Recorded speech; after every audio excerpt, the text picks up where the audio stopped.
Hey everyone, what's going on?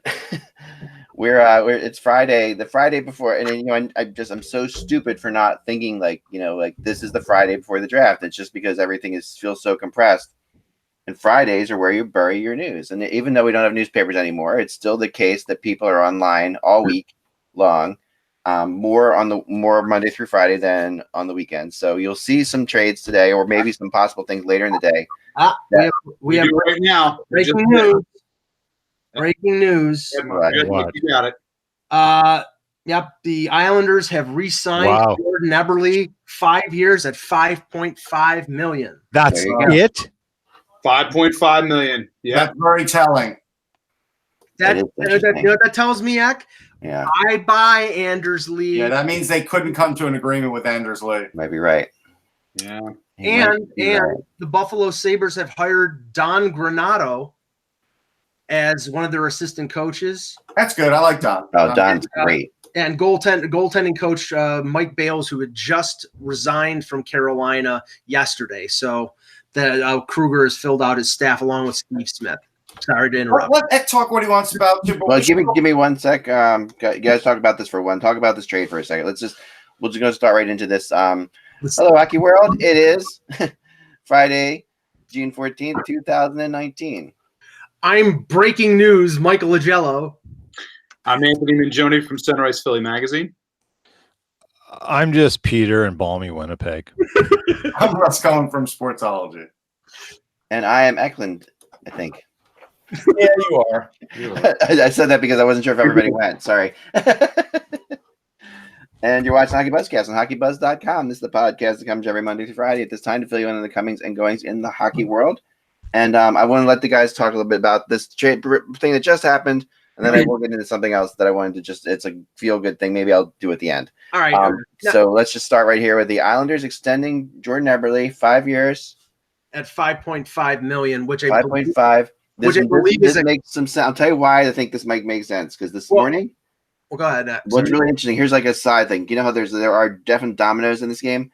This morning, all I kept hearing was Matt Duchene to Montreal. And I knew Montreal's top target was Eberle the whole time. So it's interesting when this would come out. And I kept thinking, I'm like, it's bizarre that they're targeting, they couldn't be targeting Eberle and Duchene. So this makes sense that Matt Duchene in Montreal might have some actual legs to it. Well, this is typical Lamoriello, because Eberle had an okay regular season and did really well in the playoffs. They inherited that $6 million contract from the Oilers when they traded for him. Now he gets extended, and he gets extended by taking a pay cut. Now it's only $500,000, but it's still a pay cut in unrestricted free agency. He gets 5 years, but $5.5 million is fairly reasonable. Oh, this is Lou at his best, because what this is Lou getting a good deal on a player. And also getting and convincing a player that the Islanders are the right place for him. I agree with what Russ said in terms of a first blush. This is Anders Lee saying bye-bye, because I cannot believe that they would go and spend $5.5 million on Eberle if they thought they had a chance to sign Anders Lee. Yeah, I've been hearing that the Lee negotiations have been going on this entire time, but the problem is that clearly they're not at an agreement. Like, I kept hearing 7x7 is something Lee would accept. And I would think if the Islanders wanted him badly enough, they would accept that. So that's where the Islanders want to go. Yeah. So they obviously don't want 7 years on Lee. Yeah. And so that's probably the problem. The other thing is with Taylor Hall saying, go shopping, New Jersey Devils. Let's see what you get, or I may leave. Yeah. I had a feeling Eberle could go to New Jersey, right? And I think that's another reason Lou struck fast on Eberle, just in case, because that may have been another target. But my bigger question is, has Lou Lamoriello ever bought a new car with no mileage, or does he buy a car with some mileage on it so he gets a deal on that too? Well, I mean, the thing here is that why he gets deals is because this is what Lou does best. Lou did this forever in New Jersey, and it was hard in New Jersey at times to sell people. Before that team won Stanley Cups, do you have to remember what New Jersey was like? I mean, you guys might not be old enough to remember what New Jersey was like. Some of us are for sure, but a lot of you watching might not remember what Jersey was really like. for a long time before they won cups. That was not a destination city to play, at all. And Unless you like swamps. yeah, Lou made it a destination city and made it and brought like a sense of actual pride to everybody. Like that's something that can't be underplayed. I mean, and what he's doing with the Islanders is the same thing. For him to get Eberle to go there for I think less money than Eberle could have gotten elsewhere, but is impressive. I mean, it really is. $500,000 less on this deal versus you had six. He was 6 times 6 on the previous. Yep. Yeah, that's crazy. I mean, it's totally nuts. And I have to say this. I want to get Peter and Anthony's thoughts on this, but I have to say this. That was the only what you just talked about, Eck. That was the main reason that a lot of people in Toronto were saying keep Lamoriello another year because he would have handled the Nylander negotiations, Matthews' new contract, and Marner. Based on what he did with Kadri and what he did with Riley, maybe there wouldn't be as many problems in Toronto with these new deals. But it's a good contract. But again, I think the warning signs here are he's spending his money. He spent his money on Brock Nelson. He spent his money on the guys that he could get signed, like Eberle, and that means guys that he might not be able to get signed, like Leonard and like Lee, are maybe. I want to throw something else out there, and because our friend BD Gallup just posted this and texted that he wonders if this shows like a definite distrust in the development of Bellows. No, absolutely not. It has nothing to do with it. Bellows is a completely different player than Jordan Eberle. Completely. Yeah, Bellows I guess had a really rough year last year, though, right? Yeah, he had 12 or 13 goals in Bridgeport. It wasn't, but honestly, he's a year or two. He's only 21, right? Yeah, I know it's not. I'm just throwing it out there. It's all BD. No, and to be honest, Bellows was never going to be a first or a second line player anyhow. Right. Yeah. Right. Yeah. I mean, but overall for his entire career, Russ. Yeah, for his entire career. What I think this is a reflection of that. Okay. We're gonna see this. You've already seen the Hayes trade. You've already seen this trade 48 hours after the Cup final was completed. The lack of depth in this free agent pool is going to force general managers to make deals. Do you think there's a lack of depth in this? Yeah, I think this is a terrible free agent class. I couldn't disagree more. I mean, you could talk about maybe the top talent, is not there, but there is so much depth in this free agent pool. This is one of the best free agent pools we've seen in a while. I think so too, and there's more options than ever before. There's different kinds of players. There's all different. Just because the Leafs can't buy any Mike doesn't mean it's bad. Yeah, I mean, and remember, then to talk about Lou in Toronto for a second, I don't think Toronto was a big enough challenge for Lou. Like, it's not hard to get people to come to Toronto. Right. Lou kind of thrives on the underdog thing. That's really what Lou likes, and I think Toronto was tough for him. Peter, my point is, when number one defenseman in free agency is Erik Karlsson, okay, that's great. Your number two is Jake Gardner, and your number three is Tyler Myers. That tells me this free agent pool is not that great. Yeah, but then look at the forwards. That's better than usual, though, Mike. I mean, yeah, that's better than usual. What's the last year? You know that's going to be that way with defensemen, though. I mean, at this point, do you remember like the last few years who the top free agents were that we've been talking about around here? Yeah, you got to remember this is another point here too, publicly and especially with the Islanders fan base. When you re-up Nelson and Eberle, at least you now don't have the potential of losing 4 guys and getting nothing in return. You still might lose 2 guys and get nothing in return, 2 big players, but at least now they've sort of cushioned that blow a little bit. Yeah, and as much as we want to sit there and say that this totally means that that the captain is gone and that they're not going to be able to re-sign him, I'm not ready to jump on that yet. I just got a text telling me exactly that. I'm not saying. And people, you guys know some of the people who watch this show. Sure. I don't think he's gone, but I don't think negotiations are exactly close either. Yeah, but this does. And here's another interesting thing about this.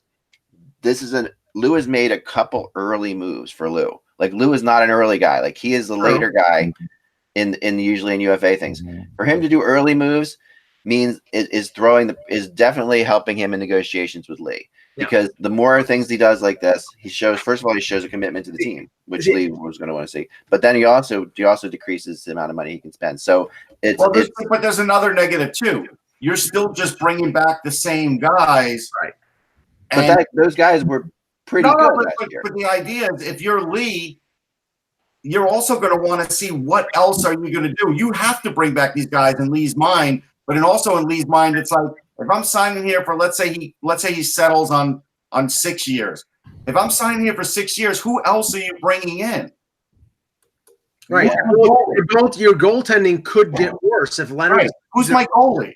Yeah, if it's Cam Talbot and Thomas Greiss, then you're not making the playoffs. It Probably. could also be will say Varlamov. It could be Bobrovsky. There's a lot of possibilities. Okay, that's always a could be. I'm just saying, if Lou was really doing that, then he should have just re-signed Leonard, and that would have told Lee, okay, this is. Hold on. I see what he's doing here. Lou is not doing this in a vacuum. Okay, No, right. None of this is happening in a vacuum. It's an amorphous state. Things are going on. He may have gone to Plan B. He may be at Plan C, or he still may be operating on Plan A, and it just takes time to unfold. Lots of these guys have gentlemen's agreement saying we're agreed here.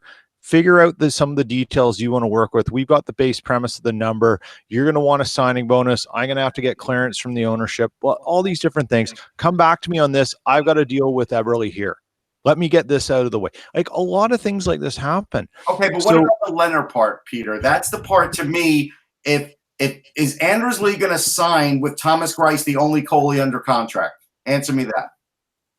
Maybe. Why wouldn't he? Here's the thing. Because his whole career depends on a if that's the logic, then no one's signing anywhere for a place. Ask the Blues.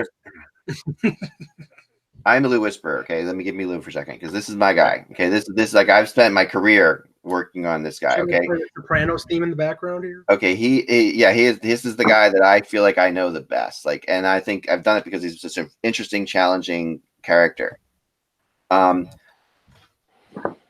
Eberle might know exactly what's happening.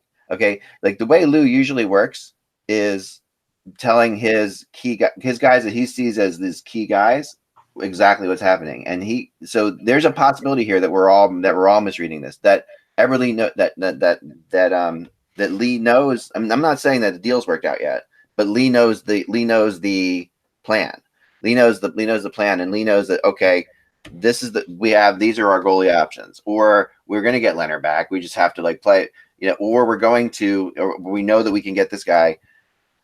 Lou doesn't do Plan B and C this early. This is Plan A for Lou. This is like, if you no GM's going to be on to Plan B or C this early. This is Plan A. So this means that he's confident about something, and like the way Lamoriello works, this shows a confidence. So he's confident about something, whether that's Lee or whether that's Panarin or whether that's Bobrovsky or whether that's something else. I don't know, but there's something that he's confident about. It could be Lee, but you have to remember the way this guy thinks and the way this guy works.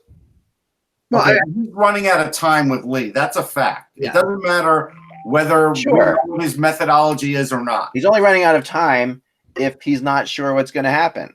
Because I remember how many times we go through this with Elias and Gianta and all these guys who weren't signed, and we're like, he's only going to get him signed in the next 40 hours. They also had Scott Stevens on that team. But we're talking about a different landscape here. We're talking about the cap era. We're not talking about where he had basically this was spending John McMullen's money. It's different now. This is the cap era, though.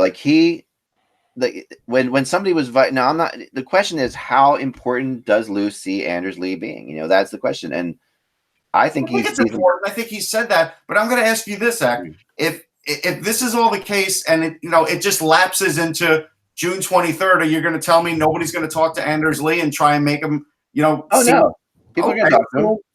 So what are we talking about? The minute July 1st starts, if he's not with the Islanders, what do you think the % chance of him going back is? Well, it's got to be a better offer and option. Yeah, because he already knows. Russ, if we go by what you said earlier, Anders Lee needs to know that there's a goalie in place. Name me a team that's got a goalie who's going to have the room to sign Anders Lee and want him. It can't just apply to the Islanders. It's got to apply to everyone. No, I agree, but there are teams out there that I think the New York Rangers would sign Anders Lee. How about that? They might. Right now, based on if the cap is $83 million, which could be a little lower, could be right at that amount. The Islanders have $22 million in cap space. They sign Anders Lee to $7.5 million on a long-term deal. then they have about 15. Now they have more. They have contracts they can either buy out or put on LTIR like Andrew Ladd.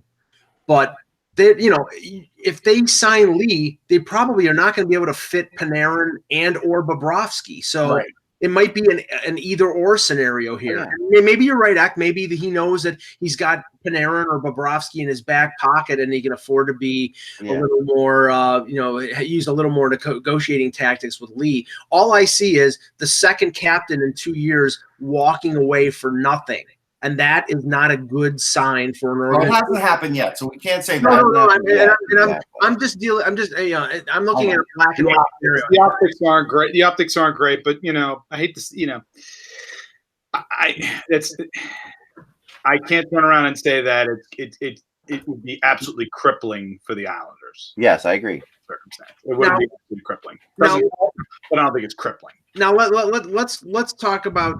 Do you want to touch on the Cup final before we talk about Gudas? No, I'll go to the Cup final at the end. All right, how about this? Before we even go to Gudas, just a 1-second thing. When we talked about the goalie coach situation, the fact that the goaltending was so good in Carolina, if that goalie coach is leaving, that tells me he's leaving for more money. He's going someplace else. I thought the same thing, Russ. No, he signed Buffalo. He's joined Buffalo. Yeah, he's already joined Buffalo. But I mean, we know he's joining Buffalo. But what I'm saying is, I guarantee you that the offer is a lot more money. Yeah. Oh no, I agree. And honestly, I think this is the first sign of the tight-fisted Thomas Dundon. That's what I'm saying.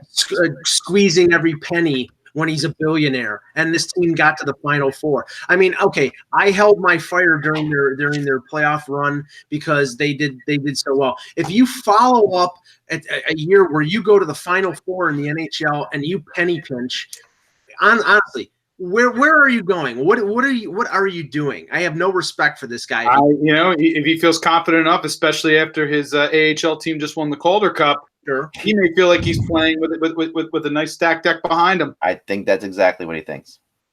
I think you're right. And because his guy is like he is very much in a bubble, and he keeps himself in a bubble. And I'm not. That could be good. I mean, what makes me crazy a little bit here is the natural tendency for us to go at a guy like this because he does things differently. Like I think the NHL gets stuck in these. It has to be done a certain way thing. And it doesn't. Okay, now I'm not saying that we can't all, because it's our job, right, to criticize, and it's our job to sit there and say this isn't normal.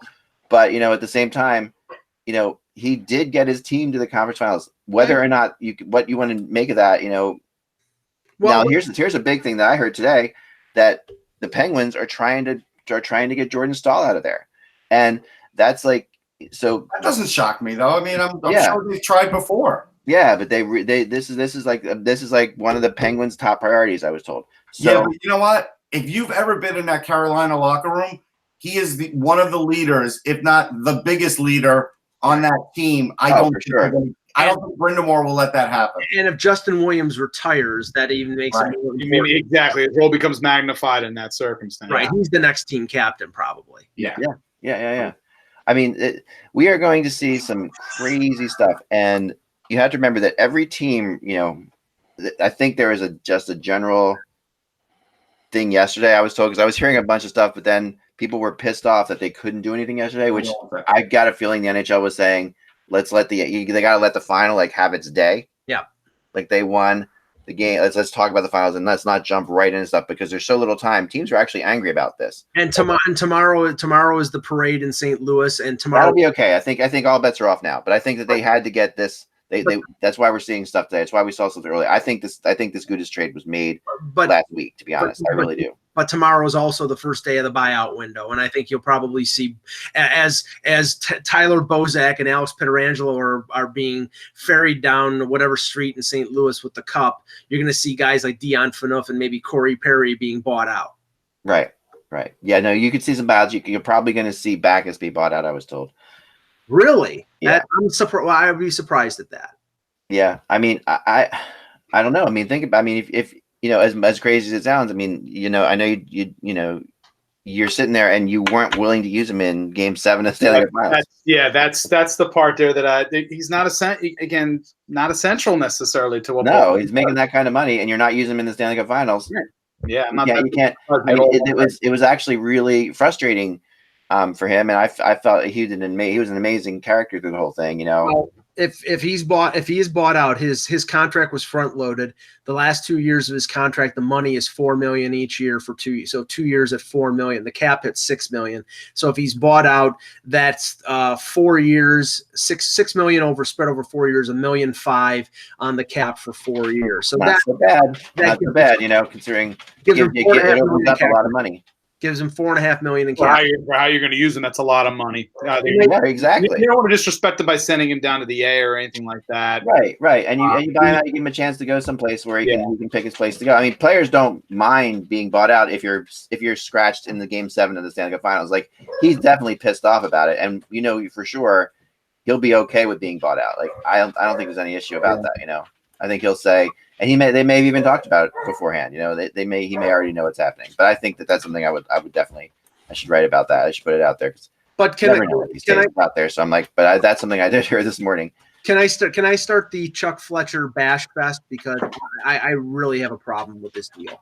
Let's get into this one. Because okay, before you bash, let me explain one little thing that okay, you can start. You can go ahead. You go first. No, okay. First of all, Niskanen. He's won cups.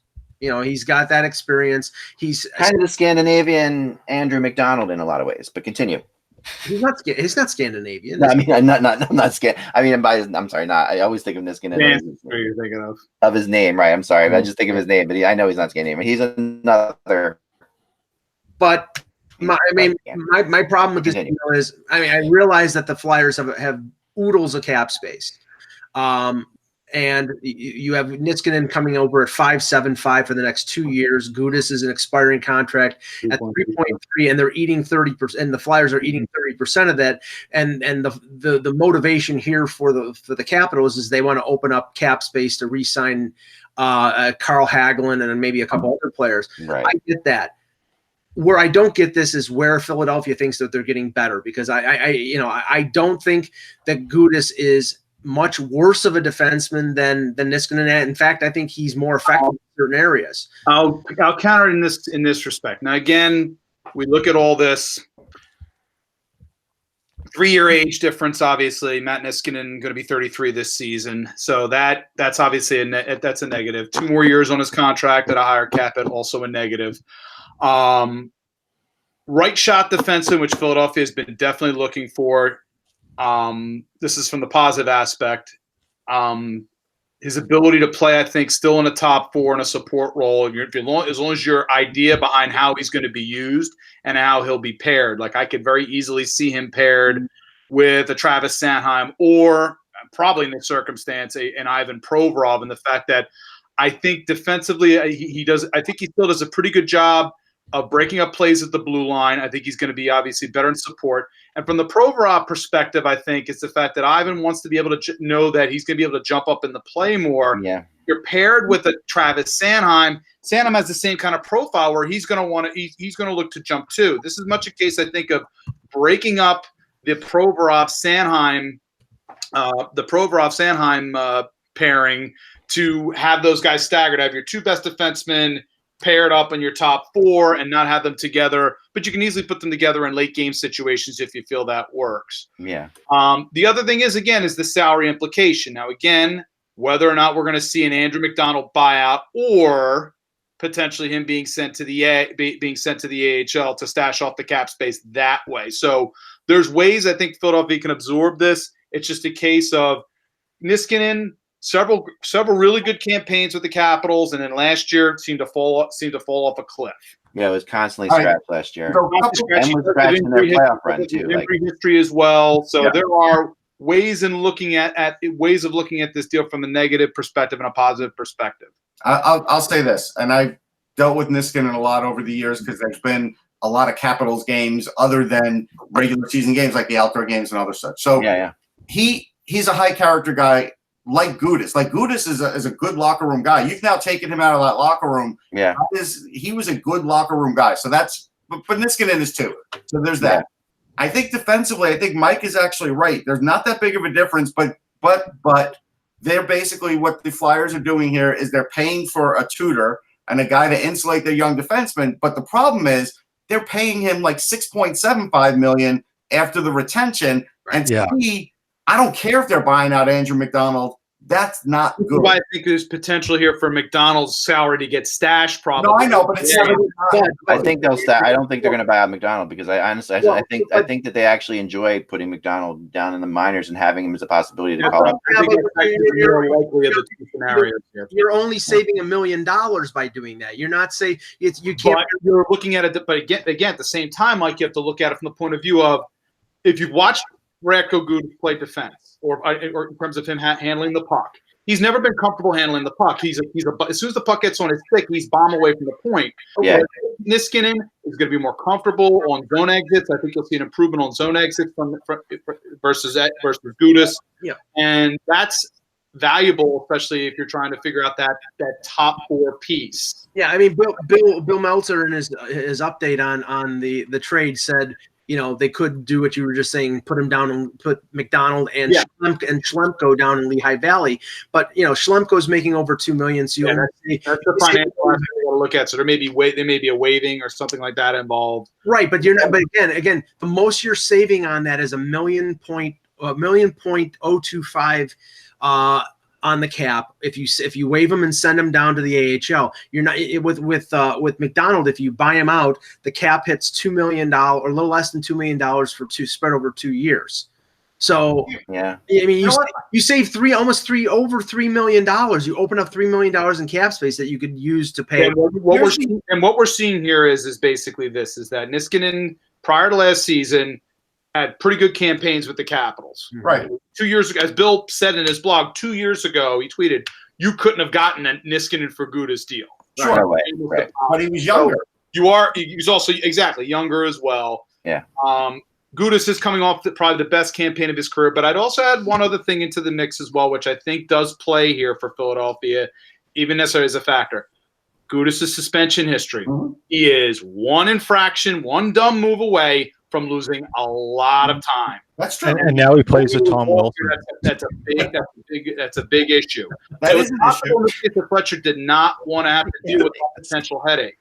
Yeah, he'll avoid controversy, Peter, if he's Tom Wilson and. No, you can't make this up. No, and I do think people forget. Like Niskanen does have a physical side, and he can play that. Yes. The biggest problem I have here is if we go look at the Minnesota Wild. They're capped out, and Fenton's trying to dig out of that. Yeah. So the Flyers had no cap problems, and now they have a GM that is going to rely on their capologist, the Flyers, to keep them out of cap trouble. But a few more deals like this, he won't be able to do it. Well, this cap space is such a mirage the Flyers have. Like this is a complete mirage. I mean, you're not even no one thinks about like Nolan Patrick in the cap space, or no one thinks about obviously Provorov's going to get a contract. Right, Provorov's imminent, and that's obvious.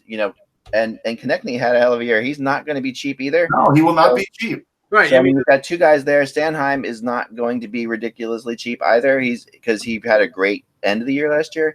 But then you really have to remember that you've got Nolan Patrick and you have Carter Hart. But again, you do have two basically this year and next year with Niskanen before his contract runs out. So there are exits.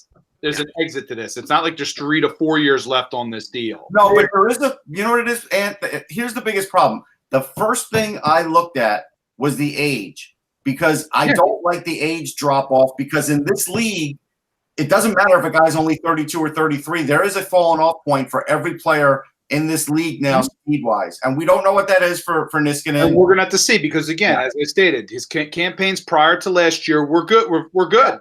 For the Capitals. Was it necessarily the money that they spent on? Probably not, but it's still a positive contributor to a cup winner. So the Flyers are making a gamble here. Yes.